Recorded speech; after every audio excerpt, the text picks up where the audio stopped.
pagnanakaw sa kaban ng bayan, kailanman hindi magiging maganda ang ating mga gabi. Tama!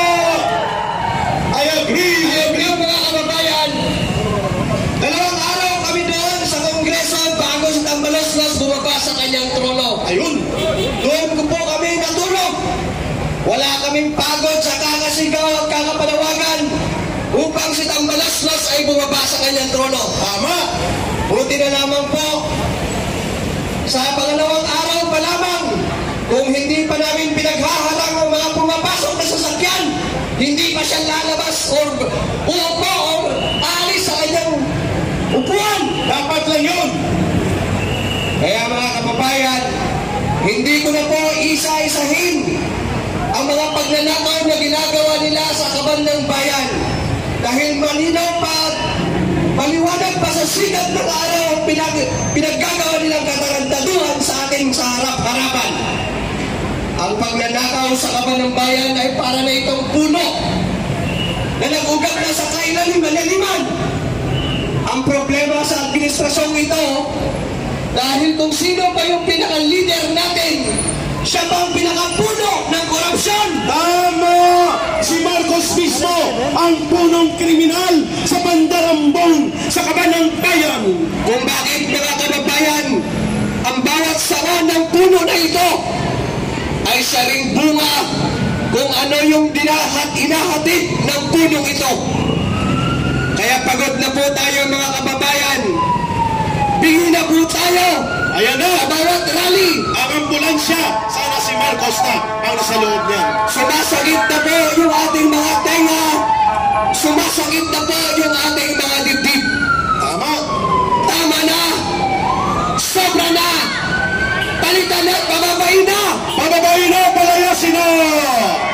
Kaya mga kababayan, sa lahat po ng mga naririto, mga vloggers natin at mga kababayan natin naririto, manawagan po na tayo sa ating mga pamilya, kamag-anak, kapitbahay, upang makiisa at upang tayo magsama-sama sa panawagan na si Marcos ay dapat bumaba na sa kanyang trono. Marcos Romualdez palayasin!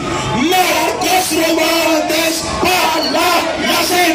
Marcos Romualdez palayasin! Tuloy-tuloy na po natin ito mga kababayan. Huwag na po tayong tumigil hanggat ang mga korap sa gobyerno ay hindi bababa sa kanilang mga pwesto. Magpapatuloy po tayo sa ating panawagan dahil kung tunay po tayo gusto ng pagbabago, ang pagbabago ay dapat nag-uumpisa sa ating sarili. Oh, tama yan! Kaya kung kayo, yung mga nasa bahay, kung gusto nyo ng pagbabago, dapat mag-isa kayo dito sa panawagan upang si Marcos ay bumaba sa kanyang trono. Tama! September 21, alas 8 ng umaga, kita-kits, Occupy EDSA! Hindi po sapat mga kababayan na puro lang tayo reklamo sa social media.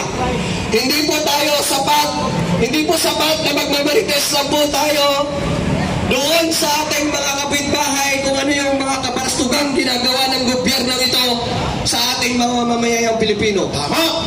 Dapat po tayo ay gumalaw. Dapat po tayo ay hubakbang. Dapat po tayo ay makisa sa bawat rally at panawagan kung saan-saan sulok sa Luzon, Visayas at Mindanao. At ating ipakita, lumalakas, lumalawak, lumalaban! Lumalakas, lumalawak, lumalaban! Lumalakas, lumalawak, lumalaban! Ayan, kaya po mga kababayan, kailangan po tayong magkaroon po ng unity. Gaya nga po ng tinuro ng aking ama nung ako'y nasa elementary pa. We ought to be united because in unity there is strength. And in strength there is victory. And in victory there is harmony. And in harmony there is peace.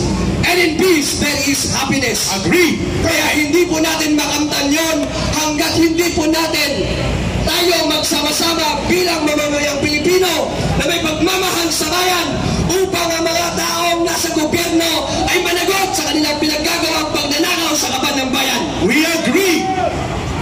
Kaya sa ating mga kapulisan, huwag po kayong mag-alala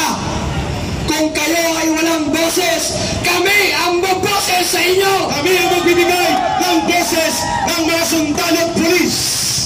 Gaya nga po ng sinumpaan natin sa bawat mamamayang Pilipino, sundalo ka man, pulis ka man, empleyado ka man, farmer ba ka man, kung sino ka man, sabi nga sa ating konstitusyon, we, the sovereign Filipino people, imploring the aid of Almighty God, in order to establish a government that shall embody our ideals and aspirations, promote the common good, conserve and develop the patrimony of our nation, and secure to ourselves and our posterity the blessings of independence and democracy under the rule of law in a regime of truth, justice, freedom, and equality. Ayun, In order to promote this Constitution.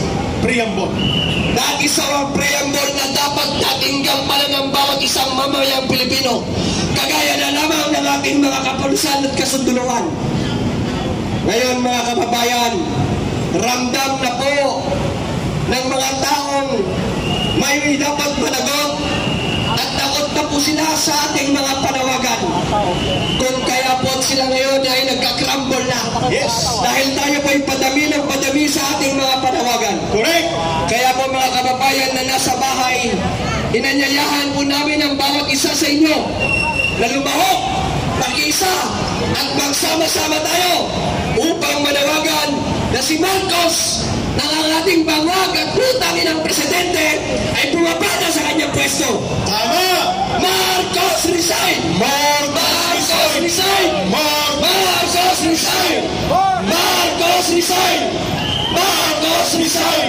Kaya mga kababayan, ang ginagawa natin ito ay hindi ito sa kapakanan ng ating pamilya o sa ating sarili o sa ating kamag-anak o sa ating kakaibigan o kapitbahay.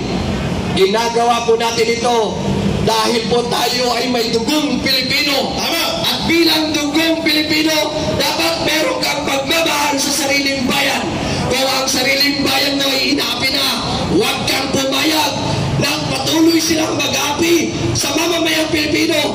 Kaya sama-sama tayo para sa Diyos, para sa bayan, at para sa kapwa. Maraming salamat sa inyo. Ayun mga kababayan. At salamat.